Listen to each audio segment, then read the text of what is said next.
धरती का दूसरा चांद, अर्थ सेकंड मून। क्या आप जानते हैं कि हमारे पास एक दूसरा चांद भी है? हाँ, धरती का एक और मून। यह कोई साइंस फिक्शन नहीं है बल्कि रियल है। अभी के समय में एक दूसरा छोटा सा चांद हमारी पृथ्वी के चारों ओर ऑर्बिट कर रहा है। आइए जानते हैं कि यह दूसरा चांद कहां से आया, यह कितना समय हमारे साथ रहेगा और क्या इससे कोई खतरा है। यह दूसरा चांद कोई परमानेंट सैटेलाइट नहीं है बल्कि इसे मिनी मून कहते हैं। इसका नाम है 2003 FW13। ये एक एस्टेरॉयड है जो अर्थ की ग्रेविटी में फंसकर टेम्पररी सैटेलाइट बन गया है। इसका आकार बहुत छोटा है, लगभग 10 से 15 मीटर, यानी यह हमारे एक्चुअल मून की तुलना में बहुत छोटा है। इस तरह के ऑब्जेक्ट्स हमारे सोलर सिस्टम में काफी कॉमन है।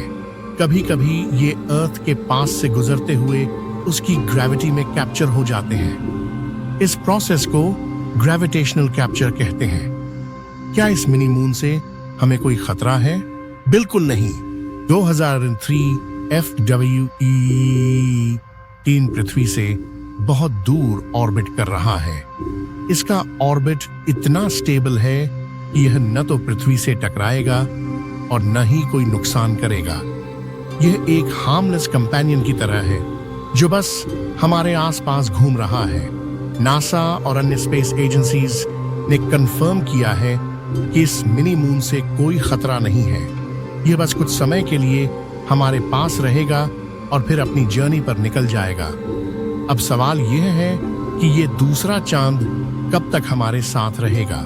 साइंटिस्ट्स का अनुमान है कि यह मिनी मून कुछ साल और हमारे साथ रहेगा। इसकी ऑर्बिट का एनालिसिस करने पर पता चला है कि यह 2030 तक पृथ्वी की ऑर्बिट में रह सकता है। फिर यह हमारी ग्रेविटी से निकलकर सोलर सिस्टम में अपनी अगली यात्रा पर निकल जाएगा। लेकिन चिंता मत कीजिए, क्योंकि ऐसे मिनी मून्स भविष्य में भी आते जाते रहेंगे। 2030 FW13 वापस भी आ सकता है जब इसका ऑर्बिट एक बार फिर अर्थ के पास से गुजरेगा। यह पहली बार नहीं है कि अर्थ के पास एक मिनी मून आया हो। इससे पहले भी 2000 RH-13 नामक एक छोटा एस्टेरॉयड 2006 से 2007 के बीच अर्थ के चारों ओर ऑर्बिट करता रहा। ये मिनी मून्स कुछ समय के लिए आते हैं और फिर चले जाते हैं। यह दिखाता है कि हमारी ग्रेविटी काफी पावरफुल है कि ऐसे छोटे ऑब्जेक्ट्स को कुछ समय के लिए पकड़ सके। हालांकि ये कभी कभी आते हैं और फिर सोलर सिस्टम के अन्य पार्ट्स में चले जाते हैं। सवाल उठता है कि क्या फ्यूचर में हमें और ऐसे मिनी मून्स देखने को मिलेंगे? इसका जवाब है यस। जैसे जैसे हम स्पेस में बेहतर ऑब्जर्वेशन टूल्स डेवलप कर रहे हैं, वैसे वैसे हमें ऐसे छोटे ऑब्जेक्ट्स के बारे में पता चलता रहेगा। ये मिनी मून्स स्पेस एक्सप्लोरेशन के लिए भी काफी यूजफुल हो सकते हैं। इनकी स्टडी करके हम और ज्यादा जान सकते हैं कि एस्टेरॉयड्स और छोटे बॉडीज हमारे सोलर सिस्टम में कैसे मूव करते हैं। Space agencies in mini moons का इस्तेमाल एस्टेरॉयड माइनिंग के लिए भी कर सकती हैं, क्योंकि ये ऑब्जेक्ट्स पृथ्वी के करीब होते हैं।